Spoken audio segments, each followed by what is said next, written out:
থাইল্যান্ডের অনেক কৃষক এখন এমন এক প্রযুক্তি ব্যবহার করছে যেখানে একই সাথে হাঁস পালন আর মাছ চাষ হয়। এই পদ্ধতিতে তারা আলাদা জায়গা না করে দুই ধরনের আয় নিশ্চিত করছে। এরা পুকুরের উপর কাঠের তৈরি ছোট ঘর বানিয়ে সেখানে হাঁস রাখে।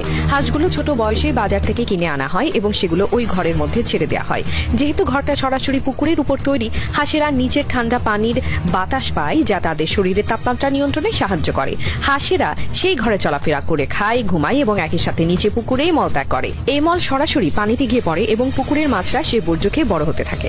এই পদ্ধতির সবচেয়ে কার্যকর দিক হলো পানিতে কোনো অতিরিক্ত খাবার ফেলার দরকার পড়ে না, কারণ হাঁসের মলই মাছের প্রাকৃতিক খাদ্য হিসেবে কাজ করে। এতে করে মাছের খাবার খরচ একেবারে কমে যায়, যা সাধারণত মাছ চাষের সবচেয়ে ব্যয়বহুল অংশ। আবার হাঁস পালন করেও আলাদা আলাদা লাভ করা যায়, কারণ হাঁসগুলো বড় হলে সেগুলো বিক্রি করে দেওয়া হয়। এভাবে একই জায়গায় দাঁড়িয়ে একই সময়ে দুটো চাষ চলে এবং দুটোই মুনাফা দেয়। পুকুরে একদিকে হাঁস হাঁটছে, ওপরে ঘরে হাঁস বসে আছে, আর নিচে মাছগুলো বড় হচ্ছে।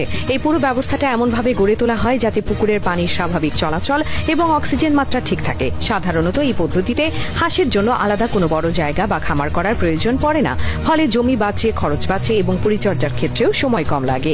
এই মডেলটি এখন শুধু থাইল্যান্ডে নয়, অন্যান্য দক্ষিণ পূর্ব এশিয়ার দেশগুলোতেও অনুসরণ করা হচ্ছে, কারণ এতে একদিকে যেমন পুকুরের ব্যবহার শতভাগ হয়, অন্যদিকে হাঁস এবং মাছের মধ্যে এমন একটি স্বনির্ভরতা তৈরি হয় যা আলাদা করে খরচ বা যত্ন না করেও টিকে থাকে।